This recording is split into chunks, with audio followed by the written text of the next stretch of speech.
Cerita pertama. Mobilnya berkelok-kelok melewati beberapa jalanan Jakarta sebelum berhenti di depan Hotel Grand Mahardika. Aku turun dari mobil perlahan, mataku menyapu spanduk selamat datang yang besar terpasang tepat di depan pintu masuk. Selamat menempuh hidup baru untuk Bapak Baskara Aditama, Wakil Direktur, dan Nona Rania Puspita. Aku menyeringai sinis. Angin malam yang dingin menusuk hingga ke tulang, tapi tidak sedingin drama komedi yang sedang berlangsung di hadapanku ini. Di foto pernikahan yang terpajang di samping, Baskara mengenakan setelan jas yang rapi, tersenyum cerah sambil memeluk seorang wanita dengan mesra. Tentu saja, wanita di foto itu bukan aku. Bukan aku yang seharusnya berangkat bulan madu bersamanya hari ini, melainkan Rania, sekretaris murahannya yang baru saja mengirimiku pesan provokatif. Pemotretan prewedding, pendaftaran pernikahan di KUA, bahkan resepsi ini. Ternyata dia sudah mempersiapkan semuanya dengan wanita lain sejak lama. Dan aku hanyalah orang bodoh yang termakan oleh ilusi cinta yang ia ciptakan. Aku mengepalkan tanganku erat-erat. Buku-buku jariku bergemeletuk, dan tatapanku setajam silet menembus tulisan merah di spanduk itu. Hebat sekali, Baskara Aditama. Beraninya kau menjadikanku bahan tertawaan. Kalau begitu, akan kutunjukkan siapa yang akan berlutut pada akhirnya. Sebelum masuk ke hotel, aku mengangkat ponselku dan membuat 2 panggilan singkat. Hanya dalam beberapa menit, 2 orang pengawal berjas hitam menghampiriku dan membungkuk hormat. Nona Aurelia. Aku mengangguk ringan, lalu memilih tempat duduk yang memberiku pemandangan terbaik ke seluruh aula resepsi. Kedua pengawal itu mundur tanpa suara keluar pintu. Aura mereka yang mengintimidasi membuat tak seorang pun berani mendekat. Tak lama kemudian, suara merdu MC bergema dan lampu-lampu aula menyala terang. Ayah Rania dengan bangga menggandeng lengan putrinya. Berjalan selangkah demi selangkah di atas karpet merah.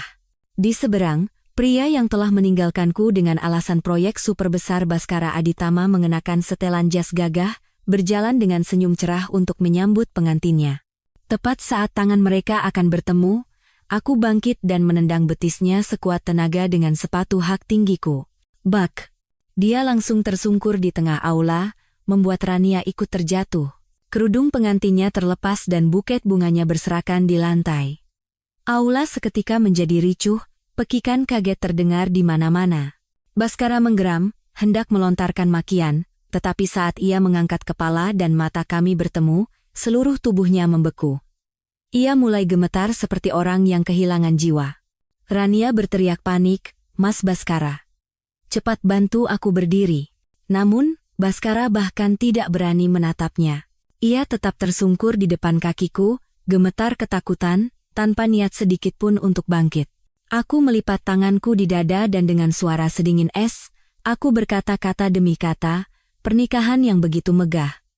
Menurutmu, berapa banyak amplop sumbangan yang harus kuberikan agar kau puas?" Suaraku menggema, membuat wajah Rania pucat pasi. Secara naluriah, ia mencoba bersembunyi di belakang Baskara, tetapi ayahnya menahan lengannya. Pria tua itu mengangkat dagu, menunjuk ke arahku, dan berteriak agar seluruh aula mendengarnya. "Dasar perempuan jalang. Tak tahu malu kau mengikutinya sampai ke sini. Tadi sudah kuusir dari depan. Bagaimana kau bisa menyelinap masuk lagi?" Seketika, semua mata tertuju padaku, diiringi cemoohan. Lihat saja wajahnya, sudah kelihatan menyebalkan. Oh, ternyata dia wanita simpanan, benar. Mas Baskara itu pria yang bertanggung jawab. Dia cinta mati pada Rania, jadi siapapun yang mencoba masuk tidak akan berhasil. Kudengar mereka itu cinta monyet, pacaran sejak SMP. Aku tersenyum mendengar kata terakhir dan mengangguk. Cinta monyet, sejak SMP, ya? Wah, hebat sekali. Pandanganku beralih ke Baskara, suaraku menjadi setajam pisau. Semasa kuliah, kaulah yang mengejarku seperti orang gila. Baru di tahun keempat aku akhirnya membuka hati dan menerimamu. Tapi hari ini, tepat di hari kita seharusnya berangkat bulan madu, aku baru tahu bahwa selama 3 tahun ini, tanpa kusadari, aku telah menjadi wanita simpanan. Bisik-bisik meledak di antara para tamu. Aku menyeringai, lalu menembakkan kata-kata tajam. Jika cinta kalian begitu indah, Mengapa kau begitu tak tahu malu mengejarku? Jawabannya sederhana. Karena aku adalah putri tunggal dari keluarga konglomerat dan memiliki kekayaan yang tak akan habis 7 turunan. Kau, dengan sifat serakah dan pengecutmu, berpikir bisa menipuku. Begitu selesai bicara, aku mengayunkan tanganku dan menampar pipinya. Plak! Suaranya menggema di seluruh aula. Kau juga berpikir aku ini wanita simpanan yang mengganggumu, kan? Wajah Baskara memerah padam. Ia hanya bisa menggelengkan kepalanya dengan kuat, seolah tertangkap basah. Saat itu, Rania berlari ke depan dan berteriak dengan suara melengking, "Mas Baskara, kamu tidak apa-apa?" Ia memeluk Baskara erat-erat, lalu menatap kerabatnya dengan tatapan memelas, meminta bantuan. Melihat Baskara dipukul, kerabat dan teman-temannya berteriak marah. "Beraninya kau memukul orang, dasar wanita simpanan." Seorang pria menggulung lengan bajunya dan berlari ke arahku, hendak meninjuku. "Tunggu." Suara Baskara tiba-tiba terdengar. Sikapnya berubah total. Tak ada lagi ketakutan di wajahnya. Ia bangkit, merapikan jasnya, dan menatapku dengan mata penuh kemunafikan. "Nona Aurelia Maheswari, selama bertahun-tahun kau memang gigih mengejarku, tapi aku sudah menolakmu dengan jelas. Aku juga sudah bilang bahwa hatiku sudah milik orang lain. Hari ini adalah hari bahagia kami. Sebagai seorang pria, aku tidak akan membiarkan siapapun merusak pernikahan yang telah kusiapkan dengan susah payah. Pergilah sekarang juga, sebelum aku memanggil keamanan untuk menyeretmu keluar." Aku tertawa mengejek. Tatapanku tajam dan suaraku penuh penghinaan. "Baskara, apa kau lupa hotel ini milik siapa? Atas dasar apa kau mengusirku? Atau kau pikir jika aku pergi diam-diam, perbuatan kotormu akan terkubur selamanya?" Rania menggenggam tangan Baskara erat-erat, melangkah maju setengah langkah, berpura-pura tenang, suaranya manis dibuat-buat. "Kak Aurel, aku tahu kakak suka Mas Baskara, jadi melihat kami menikah pasti membuatmu tidak nyaman. Tapi orang yang dicintai Mas Baskara sejak awal adalah aku. Perasaan tidak bisa dipaksakan, kan? Sekarang kami sudah sah suami istri, jadi aku harap kakak tidak mengganggunya lagi." Begitu Rania selesai bicara, aku tertawa terbahak-bahak, suaraku sedingin pisau. "Sebenarnya, aku sudah lama curiga dengan hubungan kalian. Karena itulah aku memutuskan untuk mengambil kembali perusahaan yang kubangun untuk Baskara dengan uang, koneksi, dan seluruh usahaku. Akulah yang membesarkannya dari nol hingga sebesar sekarang. Dia hanyalah boneka, tapi aku tidak pernah memberitahunya fakta ini." Aku mengangkat kepala, menyapu seluruh aula dengan tatapan tajam. "Awalnya aku ingin memberimu kesempatan terakhir, tapi sepertinya aku terlalu berbelas kasih. Aku hendak mengeluarkan sertifikat pengambilalihan perusahaan dan melemparkannya ke wajahnya."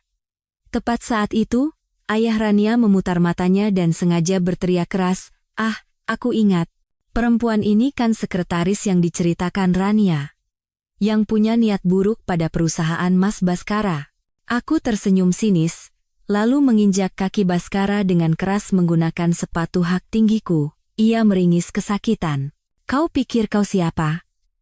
Apa statusku sampai harus menjadi sekretarismu? Bahkan calon mertuanya tidak tahu pekerjaan putrinya sendiri. Sungguh konyol." Sebelum aku selesai bicara, seorang pria yang duduk di sebelah melemparkan setumpuk kulit kacang ke gaunku. Seluruh aula meledak dalam tawa. Hah, ternyata benar dia wanita simpanan yang dibiayai om-om. Dia bahkan tidak tahu siapa sponsornya. Siapa sih Baskara itu? Total asetnya ratusan miliar, perusahaannya tak terhitung. Mobil sport dan villa mewah berjejeran. Gedung pernikahan ini saja miliknya. Rania, jangan ditanya. Dia membantu mengelola perusahaan, bahkan memenangkan proyek super besar yang membawa perusahaan masuk ke jajaran 100 perusahaan top dunia. "Kau ini siapa?" Aku tersenyum dingin. Tatapanku sedingin es. "Rania membantu mengelola perusahaan dan memenangkan proyek, sungguh lelucon. Akulah yang memberinya dana investasi ratusan miliar dari uang jajanku. Akulah yang menggunakan koneksi orang tuaku untuk membuka jalan baginya. Aku, putri konglomerat, harus merendahkan diri mabuk-mabukan di meja perjamuan dan menandatangani kontrak atas namanya. Aku yang begadang semalaman mengajarinya dari A sampai Z, bahkan mengerjakan pekerjaannya. Tanpa aku, si Baskara anak kampung yang bahkan tidak punya uang untuk bayar kuliah, apa menurutmu dia bisa mencapai posisi ini bahkan jika bekerja seumur hidup? Aula menjadi sunyi senyap, hanya suaraku yang menggema. Seseorang menyela dengan suara sinis, Mas Baskara terlalu baik pada bawahannya. Kalau aku, sekretaris kurang ajar yang berani mengacau di pernikahan bosnya, sudah kupatahkan lehernya agar dia tahu diri. Orang-orang di meja makan bertepuk tangan setuju. Baskara bangkit, mengangkat dagunya, menatapku rendah seolah sedang menegur karyawan. Dengan kejadian ini, aku tidak bisa lagi mempekerjakanmu sebagai sekretarisku. Tapi mengingat jasamu selama ini, aku akan memindahkanmu ke kantor cabang lain. Aku masih memberimu jalan untuk hidup. Jika kau tidak tahu diri, jangan salahkan aku. Tepuk tangan langsung meledak. Nah, inilah bedanya bos besar. Hatinya seluas samudra. Memberi kesempatan pada perempuan seperti itu, sungguh berjiwa besar. Aku tersenyum dingin, mataku setajam pisau. Memecatku? Menarik. Coba saja. Aku juga penasaran bagaimana caramu memecatku. Seluruh aula tertawa mengejek. Tentu saja, perempuan sepertimu tidak akan takut dipecat. Kalau diusir, tinggal jual diri saja. Gaji sekretaris memangnya seberapa? Begitu ucapan itu selesai, tatapan seluruh aula berubah. Seorang pria gendut berperut buncit menatapku dengan mata serakah, nyaris meneteskan air liur. Nona manis, berapa hargamu? Om memang tidak sekaya bos-bos lain, tapi lihatlah, om ini kerabatnya Pak Baskara, jadi kasih diskon. Ya, aku memalingkan wajah dengan dingin dan menatap tajam ke arah Baskara. Suaraku begitu dingin hingga membuat siapapun merinding. Baskara, apa kau akan terus menyembunyikan hubungan kita sampai akhir? Kau akan tetap diam saat mereka menghinaku seperti ini? Dia terdiam sejenak, lalu memalingkan wajahnya dan berkata dengan dingin, Rania adalah istriku. Aku harus menjaganya. Jika kau pergi sekarang, semuanya akan tenang. Di belakangnya, Rania tersenyum sinis. Kak Aurel, aku tahu kakak marah dan membuat keributan, tapi apa hasilnya? Reputasimu hancur, dan kau tidak mendapatkan apa-apa. Biasanya Mas Baskara sangat murah hati, mungkin kalau kakak minta uang sedikit, dia akan memberikannya. Tapi kau malah mengacau di hari pernikahan kami, ini sudah keterlaluan. Meskipun kau memfitnahnya, dia tetap tidak memecatmu. Apa itu belum cukup baik? Apa kau tidak merasa bersalah? Ia berbicara sambil meneteskan air mata, berpura-pura lemah. Baskara buru-buru mengambil tisu dan menyeka air matanya. Pemandangan itu begitu mesra, seolah mereka lupa pada dunia. Aku mengepalkan tanganku. Amarahku meledak. Aku tidak tahan lagi. Aku mengangkat kaki dan menendang punggung Rania sekuat tenaga. Ah! Ia menjerit dan jatuh ke pelukan Baskara. Aurelia, kau gila. Baskara berteriak, matanya memerah karena marah. Diselimuti amarah, ia menampar pipiku dengan keras. Plak! Aku terlempar ke atas meja makan. Minyak dan kuah sup tumpah ke seluruh tubuhku, meresap melalui gaun musim panasku yang tipis dan terasa panas membakar kulit. Tapi dia tidak peduli. Sebaliknya, ia memeluk Rania erat-erat dan berteriak seperti guntur, cepat minta maaf pada Rania. Kalau tidak, jangan harap aku akan berbaik hati lagi. Mata Rania yang berkilauan penuh dengan kemenangan, tatapan menghinanya menusukku. Aku bangkit dengan tangan gemetar. Lenganku memerah dan bengkak seperti luka melepuh. Tapi suaraku justru menjadi semakin dingin. Baskara, kau menyembunyikan hubunganmu dengan Rania dan tidur denganku selama 3 tahun. Dan hari ini, tepat di hari kita seharusnya pergi bulan madu, kau membawanya ke hotel ini? Hotel yang kuberikan padamu sebagai hadiah. Dan sekarang, kau menyuruhku minta maaf padanya? Aku tertawa menghina, tatapanku setajam silet. Selama beberapa tahun ini, aku memberikan semua yang kau inginkan, jadi kau pikir sekarang kau bisa seenaknya menginjak-injak kepalaku? Apa kau percaya, dengan satu kata dariku, kau bisa langsung menjadi gembel? Suaraku terdengar dingin dan berwibawa. Seluruh aula terkejut, orang-orang mulai berbisik. Wanita itu bilang dia mencintai Mas Baskara selama 3 tahun dan hotel ini hadiah darinya. Bicara sih gampang. Siapa yang tidak bisa? Baskara itu tumbuh besar di sini. Kita tahu betul kepribadiannya. Lagi pula, seluruh perusahaan Baskara itu miliknya? Omong kosong. Saat itu, suara hati-hati seorang gadis terdengar, tapi, gaun yang dipakai kakak itu, aku pernah lihat di internet. Sepertinya merek mewah yang sangat langka, bahkan Kak Rania belum pernah memakainya. Wajah Rania langsung mengeras. Ia menatap gadis itu dengan marah. Kau tahu apa, bocah? Baru pertama kali ke Jakarta sudah berani membela orang lain? Gadis itu menciut dan tidak berani bicara lagi. Baskara memanfaatkan kesempatan itu, mengangkat tangan Rania, dan memamerkan cincin pernikahan yang berkilauan. Aurelia, kau bilang hari ini adalah hari pernikahan kita, apa ada buktinya? Orang tua dan kerabat kami begitu banyak di sini, tidak ada satupun yang pernah melihatmu. Jika aku berniat menikahimu, bukankah aku akan membawamu pulang dan memperkenalkanmu? Apa aku mendaftarkan pernikahan denganmu di KUA? Foto prewedding, seserahan, atau mahar? Bicara harus ada bukti. Semua itu kusiapkan untuk Rania. Begitu Baskara selesai bicara, Rania menyandarkan kepalanya di bahunya dengan senyum sombong. Benar, Kak Aurel. Obat boleh salah makan, tapi omongan jangan sembarangan. Dengan satu kalimatnya, di mata semua orang di aula, aku telah menjadi penjahat sesungguhnya, aku terdiam, karena memang benar aku tidak pernah meminta apapun darinya. Ya, saat itu aku benar-benar mencintainya.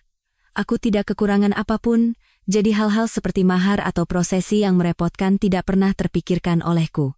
Aku tidak pernah bermimpi bahwa cinta yang kuberikan akan menjadi pisau yang menusuk jantungku seperti ini.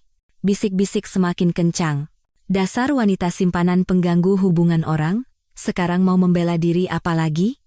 Jangan biarkan dia lolos begitu saja. Harus diberi pelajaran. Seketika, seseorang berlari, menjambak rambutku, dan membantingku ke lantai. Ayah Rania memberi isyarat mata kepada pria gendut yang duduk di bawah. Pria itu langsung mengerti, tersenyum licik, dan membungkuk. Nona manis, menjadi wanita simpanan itu salah. Biar om ajari kau sopan santun. Aku meronta dan berteriak, tetapi tangan dan kakiku ditahan. Tangan kotornya mendekat ke arahku. Lepaskan. Ini pemerkosaan. Kalian semua akan masuk penjara. Detik berikutnya, sebuah tamparan keras mendarat di pipiku. Plak, pandanganku menjadi gelap, telingaku berdengung. Dasar perempuan murahan. Beraninya kau bicara soal pemerkosaan? Ini adalah hukuman dari langit untukmu. Makian kotor yang tak terhitung jumlahnya menghujaniku. Aula menjadi kacau balau. Dalam keputusasaan, aku meneriakkan nama Baskara, berharap ia masih memiliki sedikit nurani. Pupil matanya bergetar. Ia hendak melangkah untuk menghentikan mereka, tetapi Rania dengan cepat menahan lengannya. Sayang, perempuan itu sudah merusak pernikahan kita. Aku sangat kesal. Mereka hanya ingin memberinya pelajaran kecil. Namun, Baskara ragu. Beri saja pelajaran ringan. Kau tahu kan sifat orang-orang kampung kita? Mereka tahu batas. Lagi pula, kita ada di sini, apa yang mungkin terjadi? Mendengar itu, Baskara ragu-ragu sejenak lalu diam, ia membiarkannya terjadi. Sambil melakukannya, ia menepuk-nepuk punggung Rania untuk menenangkannya. Tepat saat itu. Berhenti. Apa yang kalian lakukan? Sebuah bentakan keras datang dari arah pintu, membuat semua orang terdiam. Aku mengangkat kepala. Wajah manajer hotel, Bapak Tirtayasa, semakin jelas terlihat. Dia adalah mantan bawahan ayahku dan orang yang melihatku tumbuh dewasa. Ketika ayahku menghadiahkan hotel ini kepadaku, ia secara khusus memintanya untuk menjagaku baik-baik. Melihatku diperlakukan begitu mengenaskan, wajahnya pucat pasi dan suaranya bergetar. Apa yang terjadi di sini? Ayah Rania langsung menyela, Pak Manajer, wanita simpanan ini merusak pernikahan Pak Direktur Baskara. Orang-orang kampung marah dan ingin memberinya sedikit pelajaran. Semua ini atas persetujuan Pak Direktur, Kalau tidak percaya, tanya saja sendiri. Semua mata tertuju pada Baskara. Ia menggertakkan giginya dan dengan enggan mengangguk. Aku menatap lurus ke arah Pak Tirtayasa dengan dingin. Pak Tirtayasa, di hotel Anda, ada yang berani menyentuhku dan Anda hanya akan menonton? Percayakah Anda, jika ayah saya tahu hal ini, Anda tidak akan selamat? Mendengar nama ayahku disebut, raut wajahnya berubah seketika, napasnya tertahan.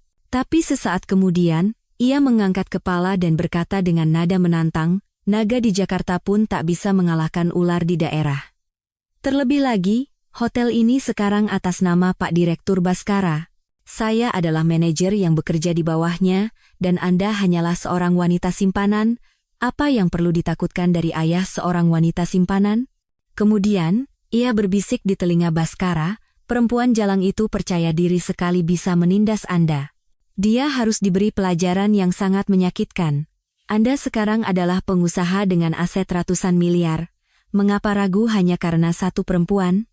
Sambil berkata begitu, ia membuat gerakan menggorok leher. Matanya memancarkan niat jahat. Baskara terkejut dan tergagap. Tidak perlu sampai sejauh itu. Saat itulah aku sadar mengapa Tirtayasa begitu kejam. Aku dipermalukan di hotel yang ia kelola. Jika ayahku tahu, ia pasti akan dihukum. Jadi, ia berpikir lebih baik membunuhku untuk membungkamku. Benar saja, setelah beberapa bisikan, tatapan Baskara langsung berubah. Dari ragu-ragu menjadi kejam. Apa ia benar-benar berniat membunuhku? Ia mengangguk kecil ke arah para pria yang tadi menahanku. Seseorang bersiul gembira, dan pria gendut itu segera mendekat, tersenyum licik, dan mengulurkan tangan kotornya. Tepat pada saat itu, dua pengawalku di lobi merasakan ada yang tidak beres dan segera masuk. Begitu melihatku dalam bahaya, mereka berlari secepat angin, membanting pria itu ke lantai, dan mematahkan lengannya. Pria itu menjerit kesakitan. Aku bangkit dan tanpa ragu menampar pipi Baskara dengan keras. Baskara, kau pengkhianat tak tahu berterima kasih, ingat baik-baik hari ini, apa kau pikir aku datang ke sini tanpa persiapan? Aku berkata kata demi kata dengan dingin, dengar baik-baik. Ayahku adalah konglomerat nomor 1 di Jakarta, dan ibuku adalah diva musik Indonesia. Jika kalian tadi berani menyentuhku seujung kuku pun, semua orang di sini tidak akan ditemukan mayatnya. Tentu saja, kata-kataku hanya dibalas dengan tawa penuh penghinaan. Sebelum tawa mereka selesai, brak, pintu besar didobrak terbuka. Aula seketika membeku. Lebih dari 20 pengawal berbadan tegap dengan setelan hitam menyerbu masuk seperti banjir, langsung mengepung aula resepsi. Aura mereka begitu kuat hingga lampu gantung pun tampak bergetar samar. Baskara, yang tampaknya belum memahami situasi, masih memasang ekspresi percaya diri seolah semuanya berada di bawah kendalinya. Rania mengangkat dagunya, menatapku dengan angkuh. Benar, kan? Pengawal perusahaan Mas Baskara sudah datang. Hari ini, bahkan jika kau punya sayap, kau tidak akan bisa kabur. Namun, begitu ia selesai bicara, AKH, jeritan mengerikan terdengar. Lengan pria gendut yang tadi mencoba melecehkanku ditembus peluru. Ia berguling-guling di lantai sambil menjerit, Nona Aurelia. Sebuah teriakan menggelegar terdengar. Orang yang memimpin mereka adalah Pak Danu, kepala pengawal kepercayaan ayahku dan mantan anggota pasukan khusus Kopassus. Ia melesat seperti anak panah, menendang seorang pria hingga terlempar. Pria itu terbang 2 meter dan menabrak menara sampahnya hingga hancur berkeping-keping. Dua pengawal wanita segera memapahku keluar dari kekacauan. Sebuah jas mahal pesanan khusus disampirkan di bahuku, menutupi lukaku dan menjaga martabatku. Wajah Baskara pucat pasi.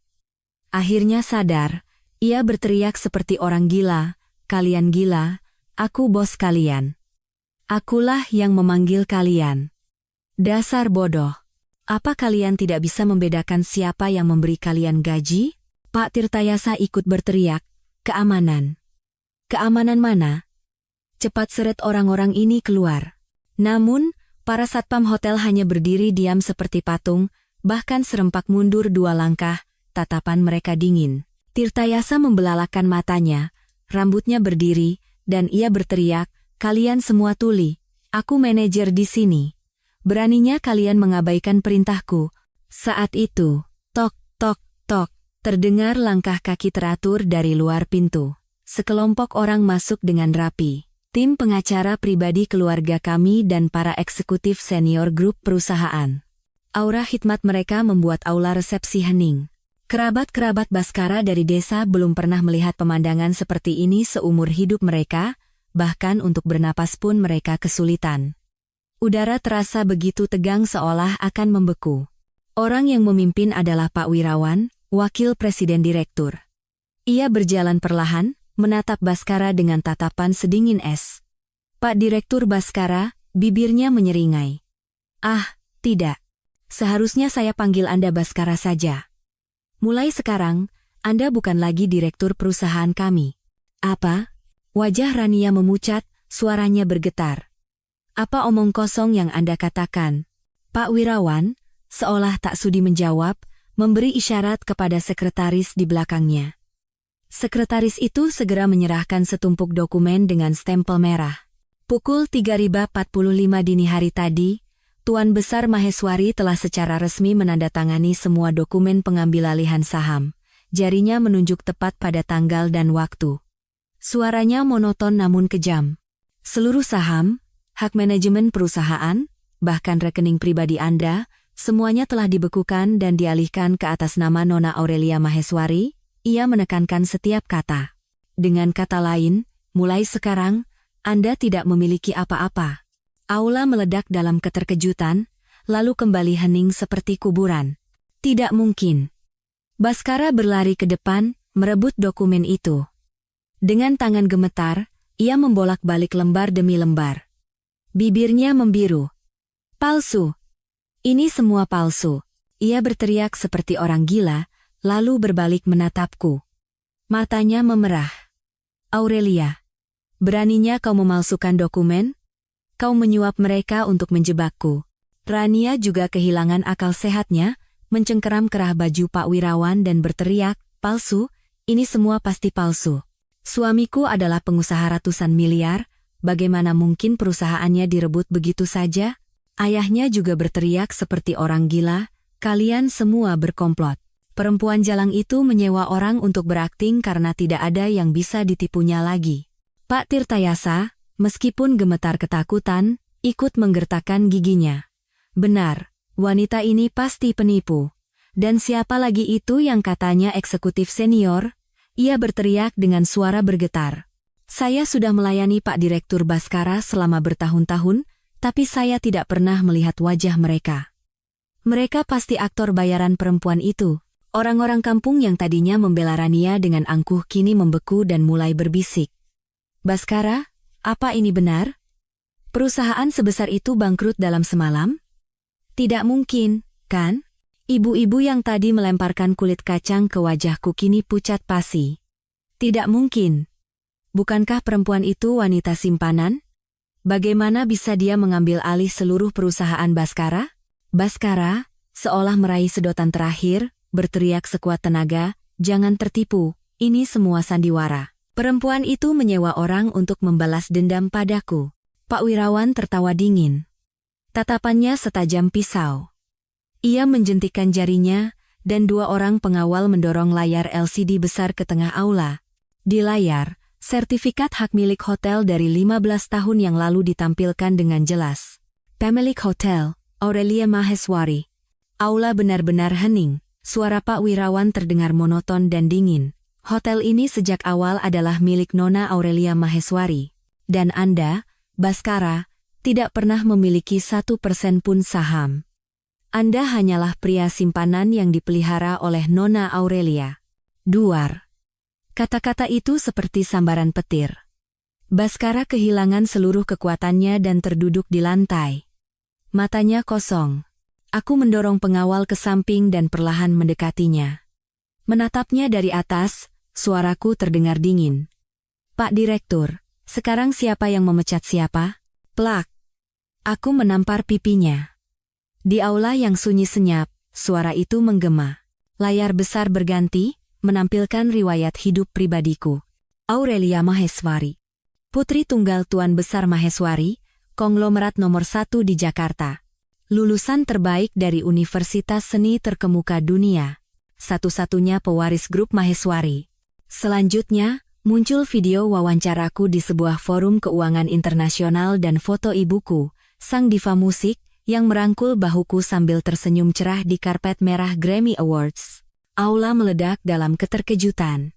Mereka yang tadinya menghinaku sebagai wanita simpanan dan pelacur kini pucat pasi, tangan dan kaki mereka gemetar. Ada yang terduduk lemas di kursi, ada yang jatuh ke lantai, tak bisa berkata-kata. Dia benar-benar putri konglomerat, mati kita. Kita sudah cari gara-gara dengan orang sebesar itu. Apa kita akan masuk penjara?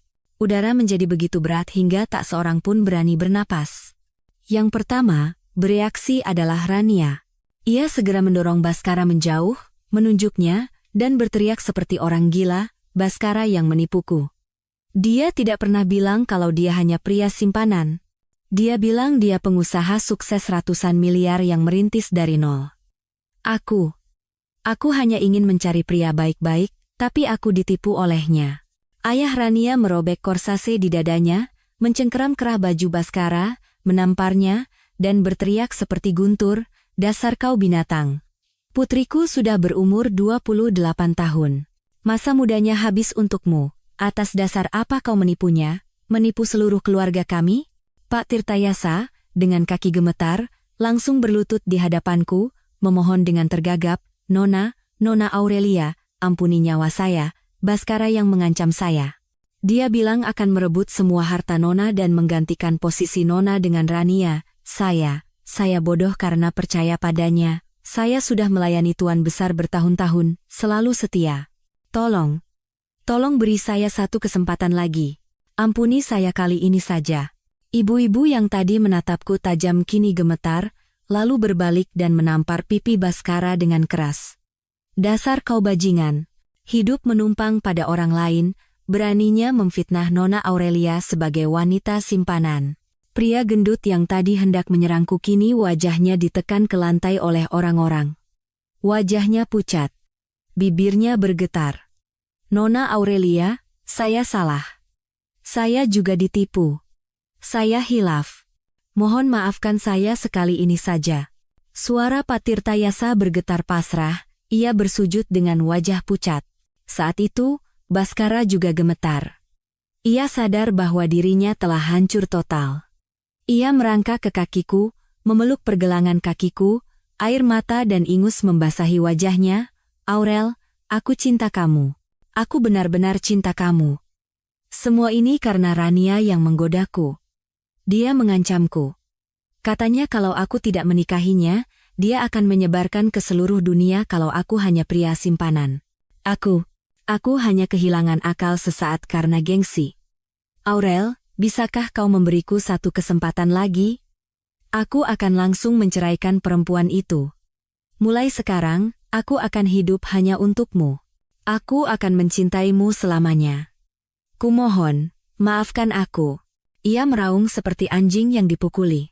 Aku menunduk, menatap wajahnya yang menjijikkan, dan menyeringai dingin. Cinta? Duak? Aku menendang dadanya hingga ia terjerembab ke belakang. Setelah bangkrut baru kau bilang cinta padaku? Pria mana yang tidak bisa didapatkan oleh Aurelia Maheswari? Cintamu yang murahan itu bahkan menjijikkan untuk dilihat. Aku berbalik, menyapu seluruh aula dengan tatapan dingin. Hari ini, semua yang telah menyentuh dan menghinaku, jangan harap ada yang bisa lolos. Surat panggilan jaksa, gugatan hukum, ganti rugi perdata, tidak ada satupun yang akan lolos tanpa membayar harga yang setimpal. Rania menjerit, mencoba kabur sambil menarik tangan ayahnya, tetapi langsung dihadang oleh pengawal. Baskara memejamkan matanya pasrah, seolah menjadi abu.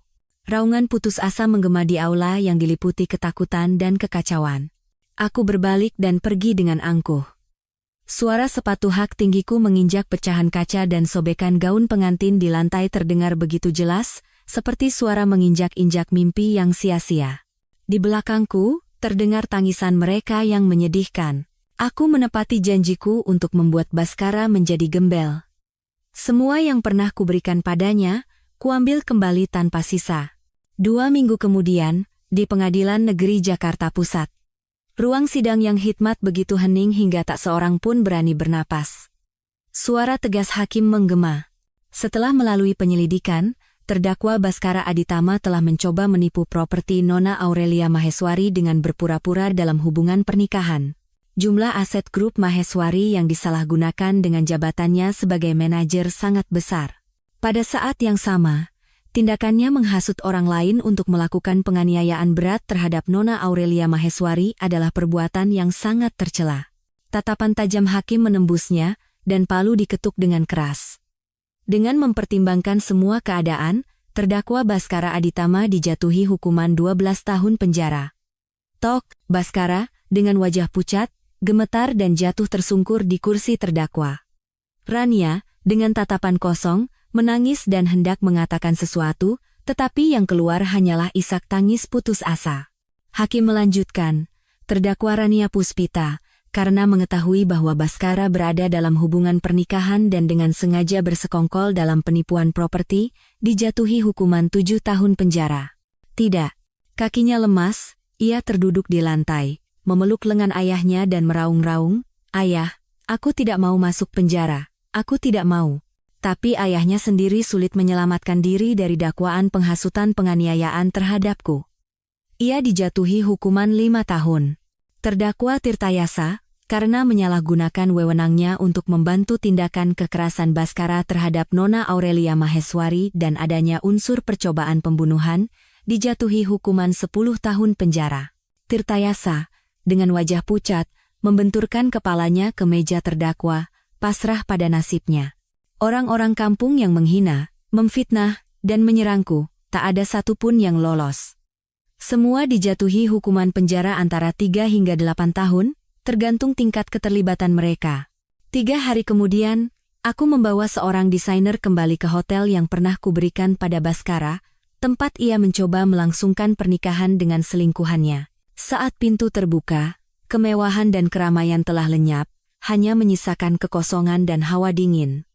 Manajer baru berdiri dengan hikmat, menunggu perintah.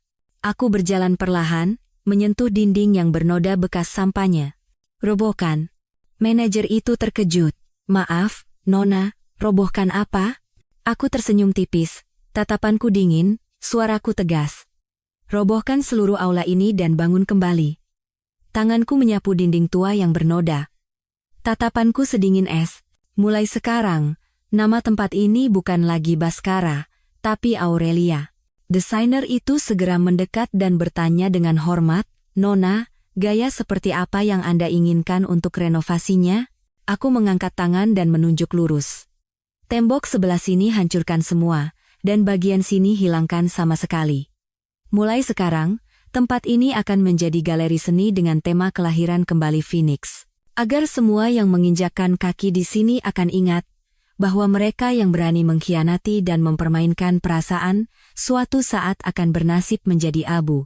Sehari sebelum Baskara dipindahkan ke penjara, seorang sipir memberinya selembar cek senilai 500 juta rupiah, matanya berbinar. Ia pikir ini adalah tali penyelamat, kesempatan untuk membalikkan keadaan yang diam-diam dikirim oleh keluarga Maheswari. Namun, saat ia membalik cek itu, wajahnya pucat pasi seperti kertas. Itu bukan cek, melainkan surat cinta yang pernah ia tulis untukku dulu. Di dalam surat itu, ia memohon dengan sangat, "Aku ingin memulai bisnis. Pinjamkan aku modal 500 juta rupiah. Jika aku mengkhianatimu, aku akan mengembalikannya 10 kali lipat." Saat menulis itu, ia mengenakan setelan jas yang rapi, tersenyum percaya diri, matanya berbinar seperti orang yang memimpikan masa depan. Dan sekarang, ia hanyalah seorang narapidana yang gemetar menyedihkan di balik jeruji besi. Aku langsung terbang ke Paris dengan jet pribadi. Di luar jendela, kota yang menyimpan begitu banyak kenangan, manis dan pahit, perlahan memudar. Jariku memainkan cincin berlian yang seharusnya kuberikan padanya di hari pernikahan kami. Mimpi indah itu kini telah menjadi abu. "Nona, perlukah saya menyimpan cincin ini?" tanya sekretarisku hati-hati. Aku tersenyum, lalu dengan santai membuka jendela dan melemparkan cincin itu ke udara. "Tidak perlu. Beberapa cinta, seperti cincin ini, sudah menjadi masa lalu. Di dalam pesawat, berita malam disiarkan. Di bawah kepemimpinan CEO wanita Aurelia Maheswari, Grup Maheswari secara resmi menembus valuasi 1.000 triliun rupiah, menjadi salah satu perusahaan swasta terbesar di negara ini. Suara pembawa berita terdengar bersemangat. Dan di layar. Di lapangan penjara, seorang pria dengan jenggot lebat tiba-tiba terduduk di tanah, menutupi wajahnya, dan menangis terseduh-seduh. Ia pernah memiliki segalanya. Dunia seolah ada dalam genggamannya. Namun, ada yang kehilangan cinta, dan ada yang kehilangan martabat. Dan aku hanya membuat mereka membayar harga yang pantas mereka terima. Cerita kedua. Hari itu, saat Adrian Gunardi masuk dengan percaya diri sambil menggandeng lengan gadis muda itu, tatapan orang-orang di sekitarku langsung berubah. Orang-orang terdekatku tampak gelisah, sementara yang lain menatap dengan rasa ingin tahu, bahkan ada yang terlihat gembira seolah sedang menikmati sinetron di dunia nyata. Aku menarik senyumku, mengangguk singkat pada beberapa orang, lalu berkata dengan santai, "Permisi, saya ke sana sebentar." Belum jauh aku melangkah, bisik-bisik sudah terdengar di belakangku. Bukankah hubungan Pak Adrian dan istrinya sangat harmonis? Mereka kan pasangan panutan. Memangnya ada berapa banyak pernikahan konglomerat yang benar-benar tulus? Di atas panggung mesra, di belakang panggung dinginnya bukan main. Tapi ini keterlaluan. Istrinya baru saja datang, suaminya langsung muncul membawa selingkuhan. Benar-benar tidak menjaga muka. Apa artinya pernikahan seperti ini? Kita tahu apa soal urusan rumah tangga orang lain? Terdengar tawa kecil, lalu semuanya hening. Tapi aku tahu betul, keheningan ini hanyalah permulaan. Badai yang sesungguhnya sedang menanti di belakang. Aku mengambil segelas anggur dari pelayan dan meneguknya. Pria yang semalam di panggilan video merayuku dengan mengatakan ia merindukanku, hari ini dengan santainya muncul menggandeng wanita lain. Begitu melihatku, mata Adrian berbinar. Ia menyela pembicaraannya dan berjalan cepat ke arahku. Aduh! Terdengar pekikan pelan, langkahnya terhenti. Aku melirik wanita itu. Ia terhuyung dan jatuh tepat ke dalam pelukannya. Mata jernihnya berkaca-kaca. "Mas Adrian, kakiku sakit sekali," katanya dengan suara lemah dan gemetar. Campuran antara kepolosan dan ketegaran, cukup untuk membangkitkan naluri protektif seorang pria. Aku tersenyum tipis, melihat Adrian segera mendorong wanita itu menjauh dan berlari ke arahku. "Dianara, kenapa tidak bilang kalau datang lebih awal?" Ia memelukku dan mengecup keningku ringan. "Aku merindukanmu." Bisik-bisik di sekitar kami sejenak berhenti. Aku menunduk, memutar gelas anggur di tanganku. Orang tuaku tiba-tiba sibuk, jadi aku datang mewakili keluarga Kancana untuk membahas kerjasama. "Aku baru sampai sore ini, kupikir kau masih di kantor jadi aku tidak menghubungimu." Aku melepaskan lengannya dengan lembut. Selama 3 tahun pernikahan, ia pasti sudah mengerti bahwa ini adalah sinyal bahwa aku sedang marah. Sayangnya, dia mengerti, tetapi orang lain tidak. Seorang wanita muda mendekat dengan senyum cerah. Lesung pipinya seperti buah persik matang. "Mas Adrian." Aku mengangkat alisku dan bertanya dengan dingin, "Sejak kapan aku punya adik ipar yang tidak pernah ku kenal?" Adrian tampak bingung sejenak. "Ah, ini Sarah Puspita. Anak yang dulu ku sponsori. Dulu dia bekerja di bagian resepsionis, sekarang dia sekretarisku. Dari resepsionis menjadi sekretaris utama. Sebuah lompatan karir yang luar biasa." Jantungku terasa mencelos, tapi di luar aku tetap tenang. Seseorang memanggil Adrian, memaksanya pergi. Seketika, Sarah mendekat, mengulurkan tangannya sambil tersenyum sopan. "Kakak ipar, halo. Mohon bimbingannya ke depan." Aku bahkan tidak melirik tangannya yang ramping dan berkata dengan dingin, "Sekretaris Sarah, orang lain memanggilku Bu Direktur Kancana atau Nyonya Gunardi. Dan ingat, lain kali jika kau berjalan bersama suamiku, jaga jarak sosial. Kau bukan adik kandungnya, kan?" Senyum di bibirnya membeku, ia tampak terkejut. "Maaf, Bu Direktur. Saya tidak sengaja. Tadi saat turun dari mobil, kaki saya terkilir, jadi Mas Adrian hanya membantu saya sebentar. Mohon jangan salah paham." Aku menunduk, melirik sepatu Mary Jane-nya yang indah, dan tatapanku berhenti di pergelangan kakinya yang putih.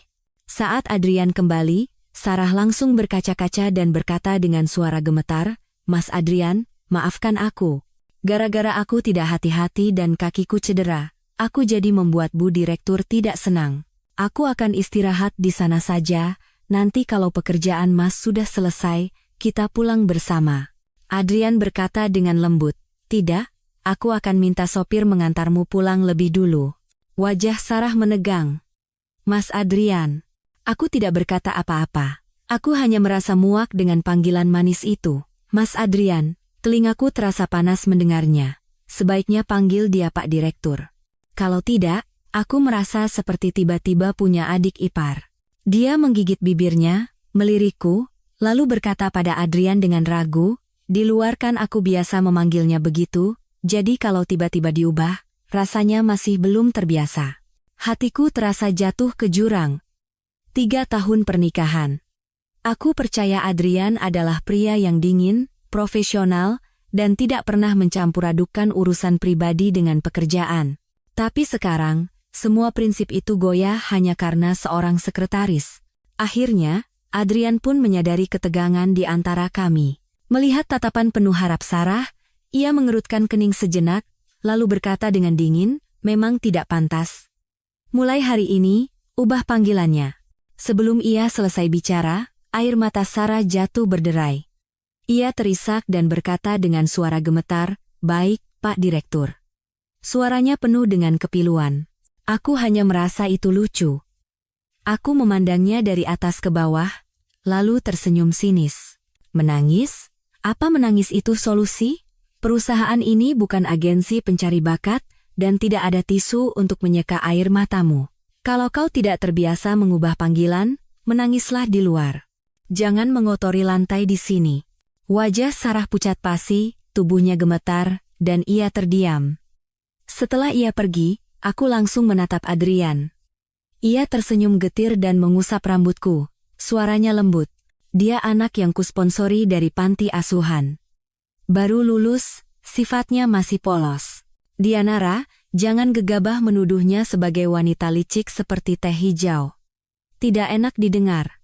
Aku mengangkat kepala, tatapanku berkilat tajam. Ini pertama kalinya kau membiarkan wanita lain menggandeng lenganmu, dan aku tegaskan, tidak akan ada yang kedua kalinya.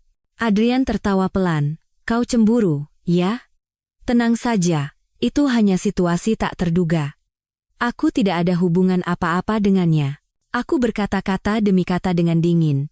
"Tidak ada hubungan apa-apa, kau bercanda? Karyawan biasa akan buru-buru pulang begitu jam kerja selesai. Tapi dia duduk menunggumu keluar, baru beranjak setelah kau membuka pintu. Kalau ini bukan apa-apa, maka tidak ada yang namanya hubungan ambigu di dunia ini." Aku menatap matanya lurus-lurus, dan berkata dengan tegas, "Dia baru bekerja sebagai sekretarismu kurang dari sebulan, dan aku sudah menjadi istrimu selama 3 tahun. Soal mengurusmu, menurutmu siapa yang lebih tahu? Kalau hanya karyawan biasa, bagaimana mungkin dia berani duduk di sebelahmu dan sengaja pamer kemesraan di depanku?" "Adrian, apa aku terlihat sebodoh itu sampai tidak bisa mengenali trik murahan seperti ini?" Untuk pertama kalinya, Adrian terdiam di hadapan argumenku. Ia menghela napas, memelukku, dan merendahkan suaranya. "Maaf, ini salahku. Kalau kau tidak suka, aku tidak akan membawanya lagi ke depannya. Lagi pula, dia hanya anak yang baru lulus, tidak perlu kau permasalahkan, kan?" Aku menepis tangannya dengan dingin. "Jangan hanya minta maaf dengan mulut. Kalau kau benar-benar peduli padaku, kau tidak akan membiarkanku dipermalukan seperti ini di sini. Rasa hormat yang selama ini kujaga untukmu, hari ini berakhir." Dia mengerutkan kening, tetapi masih mencoba menjaga perdamaian. "Sarah, kau duduk di depan. Dianara, kau pasti lelah hari ini, pulanglah lebih awal dan istirahat." Aku tersenyum dingin, suaraku penuh penghinaan. "Kalian berdua saja yang pergi. Aku tidak mau ikut. Aku akan mual berada di satu ruangan dengan kalian." Udara tiba-tiba menjadi berat. Mendengar itu, Sarah mulai menangis terseduh-seduh. Isakannya sengaja dibuat keras, seolah ingin menarik perhatian semua orang. Kemarahanku yang terpendam akhirnya meledak. Aku berjalan lurus ke arahnya dan mengayunkan tanganku. Plak! Suara tamparan menggema di seluruh lobi. Menangis? Apa yang kau tangisi? Apa kau pikir beberapa tetes air mata itu berharga? Aku peringatkan, jangan pernah lagi menempel pada suamiku. Kalau terjadi lagi, tidak akan berakhir hanya dengan tamparan. Sarah memegangi pipinya, gemetar, dan tidak bisa berkata apa-apa. Adrian membeku selama beberapa detik, lalu tertawa dingin. Bagus. Hari ini kau benar-benar ingin bertengkar denganku, kan? Kalau begitu, kau pulang sendiri. Sarah, ayo pergi. Sebelum masuk ke mobil, Sarah menoleh dan memberiku senyum paling cerah hari itu, seolah menyatakan perang. Tapi pada akhirnya, ia dengan patuh duduk di kursi penumpang depan. Mobil itu menghilang ke dalam kegelapan. Aku berdiri di sana, tersenyum dingin. Pernikahan ini sepertinya sedang menuju akhir. Dalam perjalanan pulang, telepon berdering. Aku menatap layar selama beberapa detik, lalu akhirnya tidak mengangkatnya. Begitu dering berhenti, pesan WhatsApp langsung membanjir. Adrian, kamu di mana? Kenapa tidak kelihatan? Adrian. Sarah sudah kuantar pulang sendiri. Aku sedang dalam perjalanan kembali untuk menjemputmu. Adrian. Dianara. Marah boleh saja, tapi ada batasnya. Dari pesannya, sepertinya amarahnya mulai mereda. Itu artinya ia sadar bahwa ia salah. Aku dengan acuh tak acuh mengubah ponselku ke mode senyap, menyandarkan tubuh di kursi, dan pura-pura tidur. Perang dingin antara aku dan Adrian secara resmi dimulai. Sebenarnya, aku sudah menduganya sejak lama. Beberapa orang, di luar terlihat sangat profesional, tetapi begitu seseorang masuk ke dalam zona aman hatinya, ia akan menganggap orang itu sebagai keluarga. Sarah adalah contohnya. Ia dan Adrian sudah saling kenal sejak lama, disponsori olehnya sejak kecil, dan sekarang tinggal di kota ini.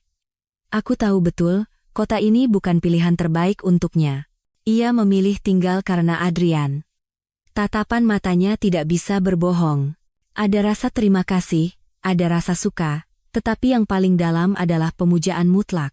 Jadi, di mata Adrian, akulah yang telah menodai hubungan murni mereka, mengubah apa yang ia yakini sebagai kepedulian menjadi perasaan asmara. Tapi ia lupa, cinta terkadang bisa tumbuh hanya dari sebersit rasa suka. Terlebih lagi, ia adalah pria yang begitu sempurna. Ia hanya menipu dirinya sendiri, berusaha mempertahankan kemurnian yang sebenarnya sudah ternoda. Ini bukan pertarungan antara aku dan Sarah, melainkan antara aku dan Adrian. Untuk melanjutkan pernikahan ini, salah satu dari kami harus mengalah. Pada akhirnya, Adrianlah yang mengulurkan tangan damai. Ia mengajakku makan malam. Saat aku tiba, ia masih rapat. Aku berpikir sejenak dan memutuskan untuk menunggu di kantornya. Belum lama aku duduk, orang-orang terus-menerus keluar masuk kantor. Aku menghela napas, meletakkan ponselku, dan bertanya langsung, Mbak Yuli, jujur saja.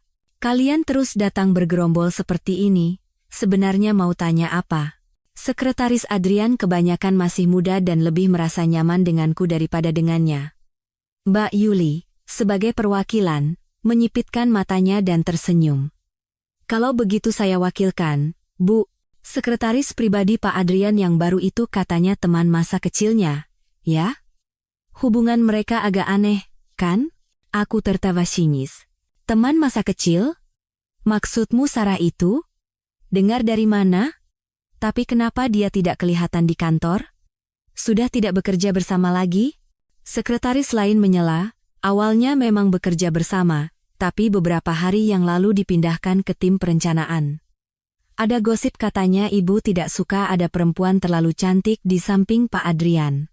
Aku dengan acuh, tak acuh memandang Mbak Yuli dari atas ke bawah. Wajah tirus, tubuh menawan, aura yang mempesona. Aku tersenyum. Jadi menurutmu kau bukan perempuan? Atau kau merasa kau lebih jelek darinya? Mbak Yuli terkejut, lalu membusungkan dadanya. Saya ini primadona di divisi ini. Sesaat kemudian, ia sadar. Oh, iya juga. Saya sudah melayani Pak Adrian selama 3 tahun, dan ibu tidak pernah memindahkan saya kemanapun, jadi, kenapa ya? Aku tahu sifat Mbak Yuli. Profesional dalam pekerjaan, tetapi paling cepat soal gosip. Jika tidak dijawab, mungkin ia akan datang 10 kali lagi dengan berbagai alasan. Pertama, Sarah itu hanya anak yang disponsori oleh Pak Adrian. Kedua, dia dipindahkan karena punya pikiran yang tidak seharusnya. Orang pintar akan mengerti maksudku. Tak perlu bicara lebih banyak lagi. Sudah? Sekarang boleh kembali bekerja, kan? Mbak Yuli mengangguk-angguk. Baik, Bu. Saya mengerti. Terima kasih sudah menjawab rasa penasaran saya. Nanti kalau ada berita baru, saya akan kabari ibu pertama kali. Aku hanya menggeleng dan tersenyum. Anak ini benar-benar lucu. Aku heran bagaimana ia bisa menahan tawa saat bekerja dengan Adrian yang kaku itu. Makan malam hari itu cukup menyenangkan. Aku merasakan ketulusannya, dan aku pun harus membalasnya. Masalah ini kuanggap selesai untuk sementara. Bagaimanapun, Adrian belum benar-benar selingkuh. Aku memutuskan untuk memberinya satu kesempatan lagi. Tetapi apa yang harus dikatakan tetap harus dikatakan. Adrian, aku mencintaimu. Dia membeku. Tangannya yang memegang gelas anggur berhenti di udara. Ia tidak menyangka aku akan mengatakan hal itu di saat seperti ini. Tapi aku melanjutkan. Tatapanku tenang namun dingin. Tapi cintaku ada syaratnya. Jika kau masih mencintaiku, secara fisik maupun mental, pernikahan ini bisa terus berlanjut. Saat kau melewati batas, dari segi apapun, satu-satunya pilihan kita adalah cerai. Ia menghela napas pasrah. Tidak akan terjadi, Dianara. Padanya hanya ada rasa kasihan. Aku hanya berharap Adrian bisa menjaga batasannya. Sekalipun ia sempurna, sekali ternoda, aku juga tidak akan membutuhkannya lagi. Aku dan Adrian kembali ke rutinitas biasa. Tapi bagi Sarah, segalanya tidak semudah dulu. Orang yang tidak fokus pada pekerjaan tidak akan bisa menunjukkan kemampuannya. Dulu di sekretariat, di bawah nama sekretaris, semua pekerjaannya berpusat pada Adrian. Kesalahan ditutupi oleh rekan kerja, atau cukup dengan meneteskan beberapa air mata di depannya. Tapi tim perencanaan berbeda. Pekerjaannya rumit dan detail, sementara hatinya tidak di sana, penuh dengan keluhan, dan ia terus membuat kesalahan. Awalnya, rekan-rekan kerjanya mengira ia kerabat Adrian dan bersikap hati-hati. Setelah Mbak Yuli membocorkan kebenarannya, barulah semua sadar, mereka semua tertipu. Berita-berita itu semua dilaporkan oleh Mbak Yuli yang berada di garis depan, tapi aku tidak peduli sedikit pun, yang kupedulikan bukanlah Sarah. Yang benar-benar kuperhatikan adalah sikap Adrian. Titik baliknya datang di hari ulang tahunku. Aku pikir keributan yang disebabkan oleh Sarah sudah berlalu, tapi ternyata tidak. Hari itu hanyalah sebuah pembuka. Badai yang sesungguhnya ada di belakang, dan itu datang dengan begitu ganas hingga aku tidak punya waktu untuk bersiap. Setiap tahun, ulang tahunku biasanya dirayakan sederhana bersama teman-teman di sebuah bar. Lampu terang, musik keras, denting gelas, dan tawa. Sampai seseorang berlari tergesa-gesa. Kak Dianara, Pak Adrian mengamuk dan memukul orang. Aku tertegun sejenak. Aku salah dengar. Adrian? Pria itu kalau marah paling-paling hanya mengerutkan kening dan memasang wajah dingin. Bagaimana mungkin ia memukul orang? Aku bergegas ke sana. Pemandangan di depanku membuatku terdiam. Adrian melepaskan jasnya dan menyampirkannya di bahu Sarah. Bar yang tadinya riuh tiba-tiba hening, hanya isak tangis Sarah yang terdengar. Setelah mendengar permintaan maaf berulang kali dari manajer bar, barulah aku mengerti situasinya. Sarah mendengar kabar Adrian akan datang hari ini dan mencarinya, tetapi staf tidak memberitahu nomor ruangannya. Jadi, ia mengikuti seorang pria asing untuk menyelinap masuk ke area VIP, dan nyaris dilecehkan, sampai akhirnya Adrian menemukannya. Satu orang rapi, satu orang berantakan. Semua kekesalan yang terpendam dalam dirinya meledak menjadi air mata. Sarah melompat ke pelukan Adrian dan menangis seperti anak kecil. Wanita yang dulu begitu percaya diri menggandeng lengannya ke pesta, kini harus menyelinap untuk menemuinya. Jarak yang tercipta dalam sebulan itu telah membuatnya gila. Jika dulu air matanya bercampur dengan akting, hari ini adalah air mata sungguhan. Ia terisak-isak. Mas Adrian. Aku hampir mati rasanya. Aku tidak bisa menghubungimu. Di kantor, Mbak Yuli memusuhiku, rekan-rekan membenciku, dan sekarang bahkan kamu mau meninggalkanku. Mendengar itu, Adrian mengangkat kepala dan menatapku. Matanya penuh dengan kebencian dan kedinginan yang tak terselubung. Lengannya yang memeluk Sarah menegang hingga urat-uratnya terlihat. Di depan teman-teman kami, ia merendahkan suaranya dan berkata, Dianara Kancana, hanya karena dia yatim piatu, hanya karena aku sedikit lebih memperhatikannya, apa kau harus mendorongnya sampai ke titik ini? Aku menghormatimu, mencintaimu, dan berulang kali mengalah. Tapi kau terus-menerus melakukan trik licik seperti ini di belakangku. Ini adalah pertama kalinya ia benar-benar marah padaku. Pria yang biasanya dingin dan terkendali itu kini kehilangan kontrol, marah, dan putus asa. Dianara, jika kau tidak bisa berlapang dada, pernikahan ini tidak perlu dilanjutkan lagi. Aku tidak ingin melihatmu berubah menjadi wanita yang menindas yang lemah, sombong, dan tidak berperasaan. Aku terdiam dari awal sampai akhir. Apa yang harus kukatakan? Bahwa Mbak Yuli hanya menjalankan tanggung jawabnya? Bahwa menghapus nomor kontaknya adalah keputusanmu sendiri, bukan paksaku? Atau bahwa aku juga tidak tahu ia akan muncul di sini? Bahwa semua yang ia alami tidak ada hubungannya denganku? Tapi aku tidak ingin menjelaskan. Apa gunanya? Di hari ulang tahunku, pria yang menjadi suamiku memeluk wanita lain di depan teman-teman kami, dan tanpa bertanya, dengan dingin melontarkan tuduhan. Aku tidak punya rasa kasihan, rasanya mengerikan. Seperti ribuan jarum menusuk jantungku. Sakit dan nyeri, tapi tidak berdarah. Seperti hujan yang turun berhari-hari, menekan begitu berat hingga sulit bernapas. Malam itu, Adrian tidak pulang. Keesokan paginya, gosip menyebar di seluruh kantor. Kabar bahwa Pak Direktur marah besar demi seorang wanita dan merombak seluruh struktur internal. Ia dengan jelas menyatakan di depan semua orang. Di perusahaanku, hanya ada saling membantu, tidak ada penindasan. Terutama bagi mereka yang menipu atasan, tidak akan dimaafkan. Mbak Yuli, kepala sekretaris, diminta untuk meminta maaf secara terbuka, tetapi ia mengangkat kepalanya dan menjawab dengan tenang, saya tidak melakukan kesalahan, saya hanya bekerja sesuai prosedur.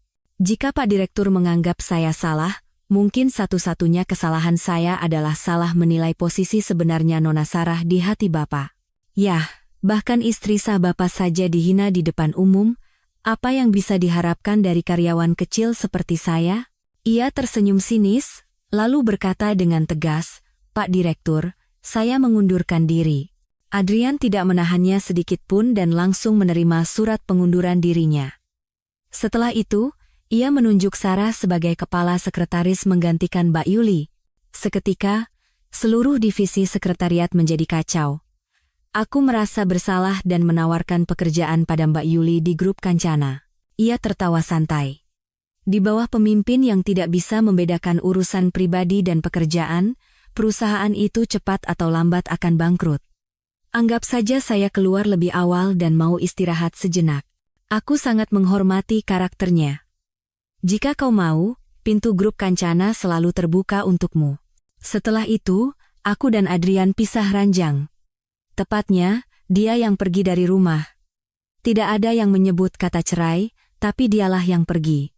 Pukulan fatal itu bukan fisik, melainkan psikologis. Ia tahu betul bagaimana cara membuatku paling sakit. Ia mengadakan pemakaman megah untuk anjing peliharaan Sarah.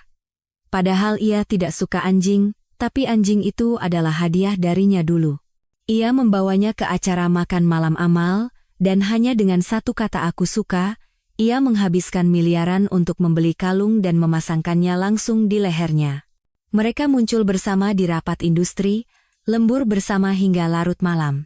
Sebuah foto dari gedung tinggi, siluet samar seorang pria berjas di tengah kerlip lampu, dengan caption darinya, dia berlari mengejar mimpinya, aku menemaninya di bawah ribuan cahaya kota. Dan aku, sendirian menjaga rumah yang pernah menjadi surga kami berdua. Aku diam-diam melihat semua yang dipamerkan Sarah di media sosial seperti Instagram. Postingan yang disematkan di paling atas adalah gaun Dior berwarna merah muda dengan tulisan manis. Pak Direktur selalu bilang, kau sudah banyak menderita, mulai sekarang biarkan aku yang membesarkanmu kembali. Hidupmu ke depan hanya akan ada kebahagiaan, tanpa penyesalan. Seketika, gelombang kecemburuan muncul. Manis, ambigu, dan pamer. Screenshot yang dikirim oleh teman melalui teman bersama kami juga serupa. Bagaimanapun, sekarang ia adalah kepala sekretaris dan sudah berteman dengan banyak kenalan kami. Semua orang penasaran, bagaimana aku, Dianara Kancana, bisa kalah dari wanita licik seperti teh hijau yang kikuk itu. Tapi sebenarnya, tidak ada menang atau kalah. Hanya saja perasaannya telah memudar dan hatinya telah berubah. Aku mengirim screenshot itu ke tim humas. Aku memerintahkan mereka untuk memulai persiapan. Adrian memperlakukan Sarah dengan baik dan tidak menyembunyikannya sama sekali. Sarah pamer seolah ingin seluruh dunia tahu. Media mencium baunya dan berdatangan. Skandal konglomerat memang bahan terbaik untuk menaikkan rating. Terlebih lagi, pernikahan kami dulu dipuji sebagai pernikahan abad ini. Setelah ayah Adrian terlibat dalam skandal perselingkuhan di sebuah acara besar, untuk menyelamatkan citra perusahaan, tim humas dengan cerdik menggunakan pernikahan kami untuk membangun citra Adrian sebagai suami yang setia. Ayah selingkuh, ibu sabar. Suami setia. Kontras segitiga ini menciptakan efek media yang luar biasa, menarik banyak penggemar wanita, bahkan menaikkan harga saham keluarga Gunardi. Tapi sekarang citra itu runtuh, skandal itu pasti akan menimbulkan rasa penasaran. Orang tuaku yang biasanya tidak peduli dengan berita hiburan bahkan meneleponku. Ada apa? Nak, aku tidak menjelaskan panjang lebar, hanya bertanya dengan tenang. Jika aku bercerai, apakah ayah dan ibu akan mendukungku? Di seberang telepon, hening sejenak, lalu terdengar suara tenang ayahku. Dianara, sejak kecil ayah dan ibu mengajarimu untuk hidup mandiri. Baik itu pernikahan atau perceraian, jika kau sudah memikirkannya dengan matang, kau tidak perlu meminta izin siapapun. Menjadi dirimu sendiri, itulah cinta terbesar yang bisa ayah dan ibu berikan padamu. Seketika, aku teringat. Sebenarnya, sejak awal orang tuaku tidak sepenuhnya mendukung pernikahan ini. Di satu sisi, mereka ingin aku menikah dengan orang yang benar-benar kucintai, bukan karena perjodohan. Di sisi lain, karena reputasi keluarga Gunardi memang tidak baik. Generasi demi generasi menikah karena perjodohan, lalu diikuti oleh anak-anak haram yang tak berkesudahan, tapi akhirnya mereka mengalah. Karena aku mencintai Adrian. Dulu aku dengan percaya diri berkata, karena ayah Adrian mengkhianati pernikahannya, ia yang tumbuh di lingkungan seperti itu akan lebih menghargai perasaan. Ia tidak akan pernah membiarkan tragedi itu terulang pada istrinya. Ayahku hanya tersenyum getir dan menggelengkan kepala. Dianara, kau belum mengerti pria. Pria tidak pernah benar-benar bersimpati pada ibunya, karena mereka adalah pihak yang diuntungkan dalam hubungan itu. Ayah Adrian, meskipun selingkuh, tetap memberikan cukup uang, status, dan hak waris pada putranya. Jadi di mata Adrian, mungkin ibunya yang tidak berlapang dada justru lebih patut disalahkan. Inilah yang disebut tradisi keluarga. Sesuatu yang mengalir dalam darah dari generasi ke generasi. Ia berhenti sejenak, merendahkan suaranya, tetapi berkata dengan tegas, tapi suatu saat jika situasi terburuk benar-benar terjadi, jangan takut. Orang tidak bisa move on karena mereka memberi terlalu banyak dan menerima terlalu sedikit. Kau hanya perlu ingat ini, saat mencintai, cintailah dengan segenap hati, saat tidak lagi mencintai, lepaskan dengan tegas. Maka tidak ada yang bisa menyakitimu, aku mengangguk. Aku mengerti. Untuk mencintai Adrian, aku harus mencintai diriku sendiri terlebih dahulu. Ayah memelukku dan berbisik di telingaku, Dianara, kau adalah satu-satunya putri keluarga Kancana. Ingatlah, ayah, ibu, dan keluarga Kancana akan selamanya menjadi pendukung terkuatmu. Dulu, aku pikir ayahku terlalu pesimis tentang pernikahanku. Sekarang aku sadar, itu adalah wawasan orang yang lebih berpengalaman. Ia tidak optimis, juga tidak melarang.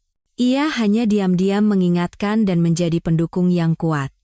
Agar aku punya keberanian untuk menikah demi cinta, dan kekuatan untuk pergi saat cinta itu tiada. Opini publik memanas, netizen dengan cepat menemukan media sosial Sarah. Hanya dalam 1 hari, keluarga Gunardi mendominasi trending topik nomor 1, 2, dan 3. Di bawah tekanan media yang luar biasa, Adrian mulai tidak tahan. Ia tidak menyangka bahwa memelihara satu wanita licik bisa menimbulkan badai sebesar ini. Sejak awal, tujuannya adalah untuk menjinakkanku, tetapi Adrian lupa.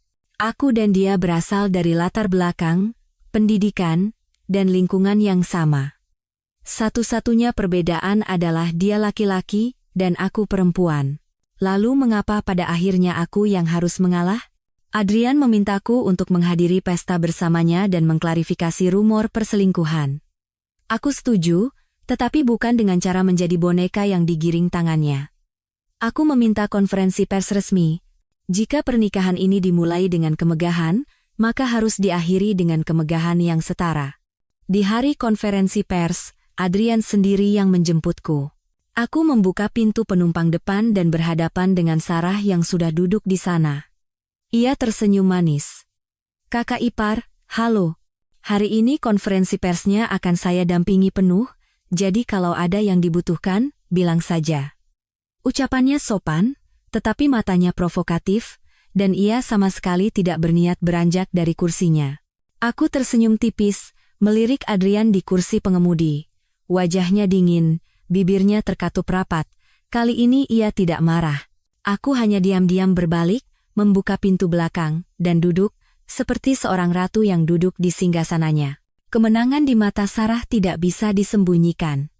Ia terus-menerus menoleh, dengan alasan mengingatkanku tentang hal-hal yang perlu diperhatikan di konferensi pers. Suaranya jernih dan gembira, tidak ada lagi jejak kelemahan seperti dulu.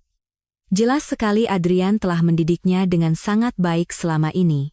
Aku hanya memejamkan mata dan beristirahat, sama sekali tidak menanggapinya. Setelah ia lelah, barulah ia diam. Konferensi pers berjalan cukup sederhana. MC memberikan pengantar singkat, lalu Adrian maju dan menegaskan bahwa kami masih bahagia dan tidak terpengaruh oleh rumor. Menurut skenario, selanjutnya aku yang akan naik ke panggung, memuji suamiku dengan lembut, dan memperkuat citranya sebagai pria rumahan. Tapi tiba-tiba, Sarah berjalan lurus ke atas panggung.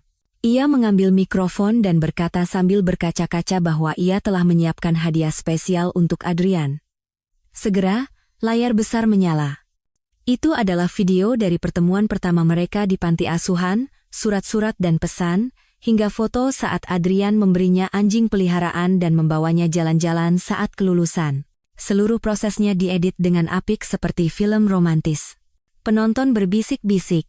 Awalnya semua mengira itu hanya video ucapan terima kasih, tetapi semakin ditonton, suasananya menjadi aneh. Ini lebih mirip buku harian cinta, bisik seseorang. Setelah menonton ini, aku jadi tidak tahu siapa yang sebenarnya dicintai Pak Adrian. Kalau benar selingkuh, tidak mungkin Dianara duduk di sana. MC buru-buru menenangkan suasana. Kabarnya, Nyonya Gunardi juga telah menyiapkan video. Mari kita saksikan bersama. Aku tersenyum dan mengangguk. Videoku tidak semewah milik Sarah. Banyak adegan yang dipotong dari CCTV, goyang dan buram, tetapi isinya setajam pisau. Adegan Sarah menggandeng lengan Adrian di pesta. Adegan Adrian meninggalkanku di tengah angin dingin dan pergi bersamanya. Adegan ia berkelahi demi Sarah. Adegan ia memeluk Sarah dan meneriakiku tanpa belas kasihan. Diselingi dengan foto-foto pamer yang diunggah Sarah sendiri. 2 video, tokoh utamanya sama, tetapi emosinya bertolak belakang. Satu memoles, satu lagi mengoyak. Bagian terakhir adalah video dari 3 tahun yang lalu. Di hari pernikahan kami, Adrian memelukku erat dan bersumpah dengan lantang, Dianara Kancana, aku mencintaimu. Janji ini tidak akan pernah berubah seumur hidupku. Aku tersenyum dan bertanya, kalau berubah? Dia menjawab dengan tegas, tidak mungkin. Selama aku masih hidup, aku akan selalu mencintaimu. Cinta di masa muda begitu panas dan penuh gairah. Disandingkan dengan sikap acuh tak acuh dan dingin saat ini, rasanya begitu pahit dan ironis. Penonton hening. Mata Adrian memerah. Ia memegang tanganku dan berkata dengan terbata-bata, "Dianara, maafkan aku. Aku tidak tahu dari sudut pandangmu semuanya akan sesakit ini. Aku hanya ingin memberimu pelajaran kecil. Aku takut kau menjadi wanita yang menindas orang lain. Aku dan Sarah benar-benar tidak ada apa-apa. Aku tidak selingkuh." Aku menarik tanganku dan mengambil mikrofon. Suaraku, meskipun pelan, terdengar sedingin es di seluruh aula. "Apakah kau selingkuh atau tidak, biarkan hadirin di sini yang menilai. Kau meninggalkanku di hari ulang tahunku, dan menjadikanku bahan tertawaan di depan teman-teman. Kau meninggalkanku sendirian di malam lebaran, dan membawanya ke rumah keluargamu, agar ia merasakan kehangatan keluarga. Kau melakukan semua hal yang biasa dilakukan sepasang kekasih dengannya, dan diam-diam membiarkannya pamer ke seluruh dunia. Kau memberiku segala macam penghinaan dan sekarang kau bilang kau tidak tahu? Kau bukan tidak tahu, kau tidak peduli." Penonton terkejut. Adrian berkata dengan suara gemetar, "Tidak. Itu karena dia selalu bilang dia takut padamu, dan kau terasa begitu kuat dan menakutkan. Kau tahu aku paling benci melihat orang menindas yang lemah." Aku menatapnya. Pria yang dulu kupuja seperti dewa itu tiba-tiba terasa begitu kotor. Aku mengangkat daguku tinggi-tinggi dan berkata dengan tenang dan jelas, "Adrian Gunardi, mari kita bercerai. Cintamu terlalu singkat." Bahkan sebelum dimulai, sudah berakhir. Selesai bicara, aku meletakkan mikrofon dan membungkuk pada media yang hadir. Setelah keheningan yang mencekam, seluruh aula meledak dalam tepuk tangan yang membahana. Karena semua orang mengerti, wanita juga punya harga diri. Tidak ada yang ingin melihat seorang istri terus-menerus menunduk dan bersabar saat diprovokasi oleh suami dan selingkuhannya. Hanya Adrian yang tidak bisa menerima kenyataan itu. Wajar saja. Baginya, semua ini terjadi terlalu tiba-tiba. Ia pikir aku tidak menyebut kata cerai karena aku masih mencintainya. Lucunya, aku hanya menunggu waktu yang tepat.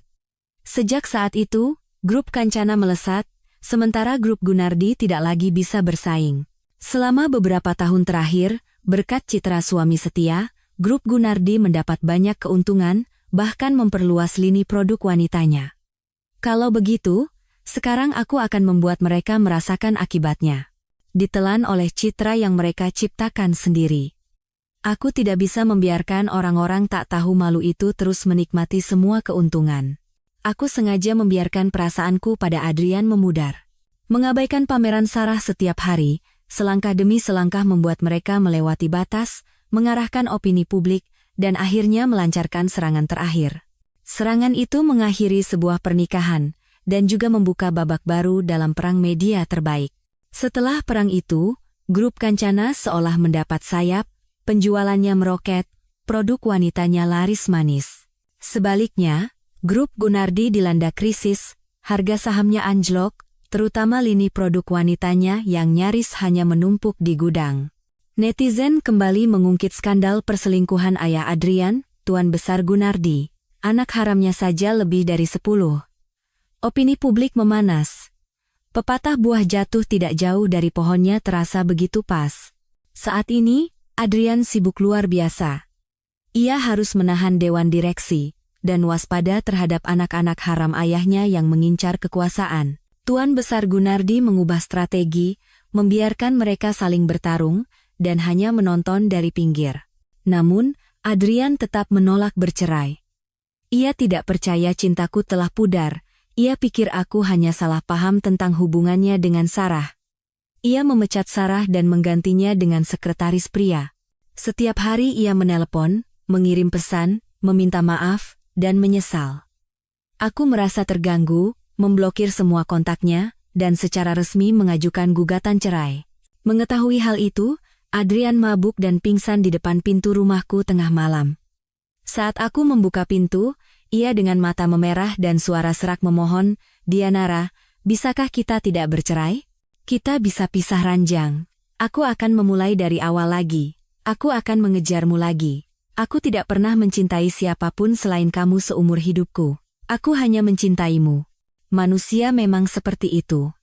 Saat memiliki tidak dihargai, saat kehilangan baru berusaha merebut kembali. Sayangnya, dia masih di tempat yang sama, tapi aku sudah lama pergi. Aku menatapnya dan berkata dengan dingin, Adrian, ingat saat kita perang dingin pertama kali karena Sarah, apa yang kukatakan? Kalau kau lupa, akan kuingatkan lagi. Saat kau melewati batas, baik secara mental maupun fisik, satu-satunya pilihan kita adalah cerai. Aku membungkuk, menatap matanya lurus-lurus, dan tersenyum menghina. Pak Direktur, sekarang Anda tidak lagi dibutuhkan. Jika Anda tidak setuju dengan perceraian secara baik-baik, kita bertemu di pengadilan. Aku sengaja berhenti, lalu menambahkan satu tusukan lagi dengan dingin. Oh ya, kau selalu bilang Sarah itu kasihan. Kalau begitu, aku akan memberimu hadiah yang setimpal. Hadiah itu adalah video yang dipotong dari CCTV. Sehari setelah ulang tahunku, saat hubungan kami sedang tegang. Aku meninggalkan rumah dan membiarkan Sarah datang untuk mengambil barang-barangnya. Dalam video itu, tidak ada lagi wanita manis atau yang berlinang air mata. Yang ada adalah tatapan sinis dan ucapan yang tajam. Nyonya Kancana, aku tidak mengerti bagaimana kau bisa begitu sabar.